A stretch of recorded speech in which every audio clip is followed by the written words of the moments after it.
Just a heads up, we will be discussing distressing themes and sexual abuse on today's episode. If you're not feeling up to it, feel free to skip ahead and we'll see you back again tomorrow. Hello and welcome to the Daily Aus. I'm Emma. I'm Chloe. A court case out of France has captured the attention of the world these last couple of weeks. It's an incredibly disturbing story about a 71-year-old woman, her ex-husband, and 50 other men. For the next 3 months, Gisèle Pélicot will sit in a courtroom in Avignon, France, as those 51 men, all but one who are strangers to her, face rape charges for alleged crimes against her that she has no memory of. You've probably seen the headlines, but there's a lot that's come out about this case, and there's a lot to come. So we want to help you understand the context of this story today in the deep dive. Chloe, this is an incredibly disturbing case and one that you've covered for us on the Daily Aus.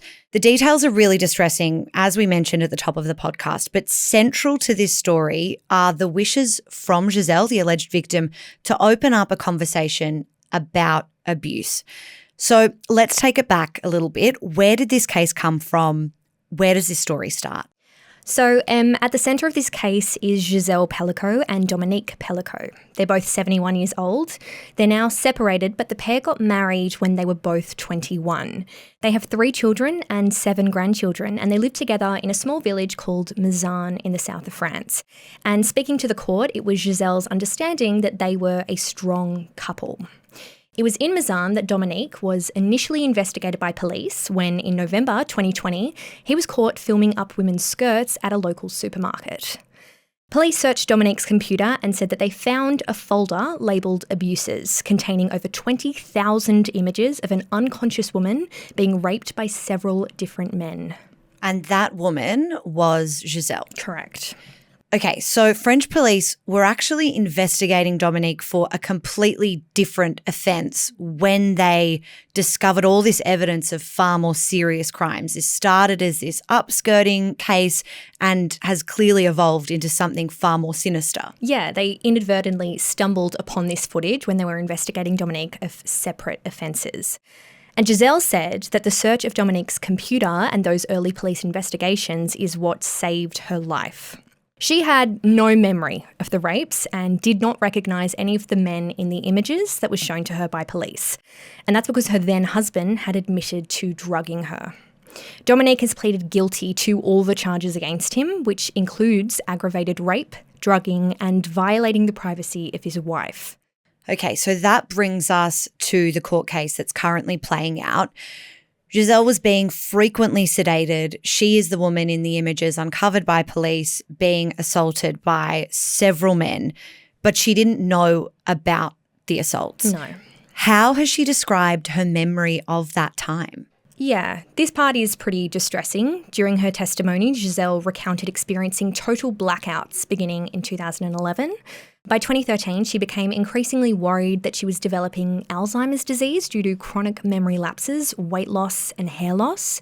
She said, "I didn't understand why I had these moments like this." Wow. I mean, it's unimaginable to consider that she's going through this kind of personal turmoil of a health crisis and feeling unwell and having no idea that that was just the tip of this horrifying iceberg. What we have learnt over the course of this case is that the extent of abuse against Gisèle was extreme and it was calculated, and Dominique, her ex-husband, has admitted to that. Can you take us through a bit more about the revelations from him? Dominique did give more details about the abuse, and so it is very disturbing. If you're not in the right space to hear it, please just skip ahead. Dominique admitted to putting sleeping pills into his wife's evening meals to sedate her before raping her and arranging for others to rape her from 2011 to 2020. He told police that while Gisèle was unconscious, he invited a number of men to their home to film them raping her. We've heard that there were several men involved. There are dozens of men in this court case who are facing charges. What do we know about them? How did they end up in Dominique and Gisèle's home? How were they engaged? Dominique met most of these men via what is a now banned online chat forum called Coco. And this has been very much on the radar of police for quite some time. It's been used in the past to coordinate sex crimes and other very serious offences across Europe. In terms of the men, is there a specific profile? Do we know how old they were? After reviewing the footage from Dominique's computer, police made a list of 83 suspects and they've identified and charged 50. The men who allegedly assaulted Gisèle were aged between 26 and 74. Before we get to what lies ahead for those 50 men who have been charged, Dominique, the ex-husband of the victim, has pleaded guilty to all the charges against him. Now, just to recap, that includes aggravated rape, drugging, violating the privacy of his wife.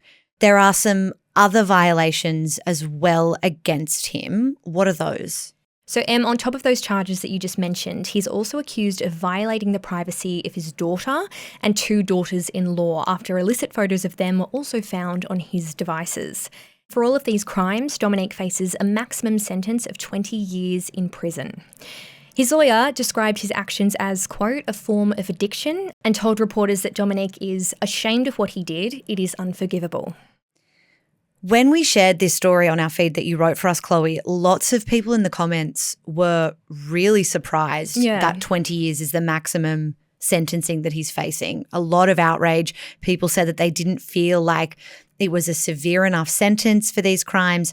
Obviously, sentencing is still to come, and these are the limitations of the French law.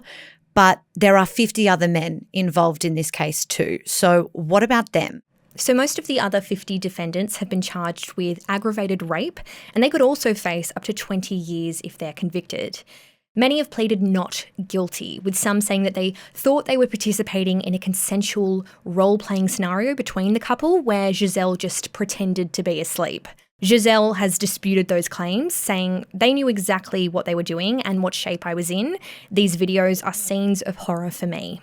Similarly, Dominique said everyone knew Gisèle was drugged and unconscious, adding that, quote, every individual had free will and could have left the premises. A big part of this story, Chloe, is to do with how much of it is in the public domain. In many court cases, you know, we often really struggle to report on them. Details can be quite limited. Courtrooms can be closed, and that's for many reasons, to protect identities or because of legal orders. How is it with this particular case, a really unique situation, that we have so much detailed information? You're right. So under French law, complainants have the right to remain entirely private during a trial. So we might see pseudonyms like John Doe or Jane Doe, and that's how we will never know who is behind these cases. But instead, Gisèle Pélicot has insisted on complete, total publicity, and that's a quote from her. Has she said why she wants her name published and these allegations aired? She said to reporters, so when other women wake up with no memory, they might remember the testimony of Miss Pélicot.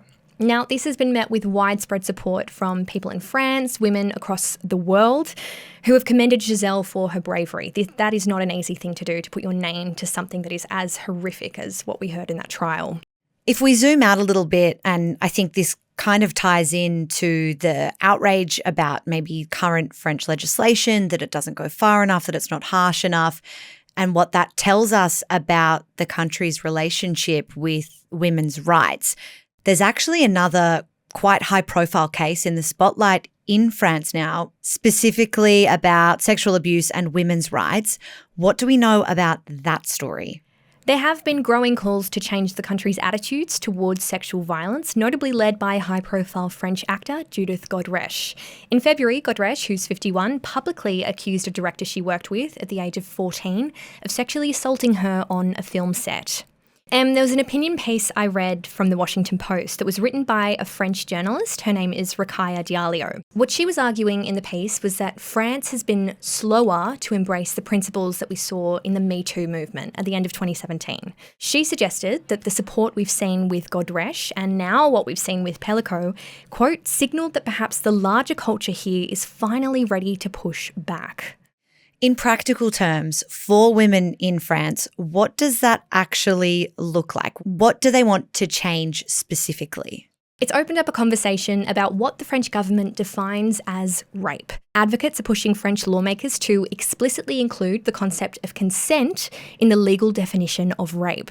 In March, President Emmanuel Macron expressed his support for this change, which could mark a significant step forward in addressing sexual violence in the country.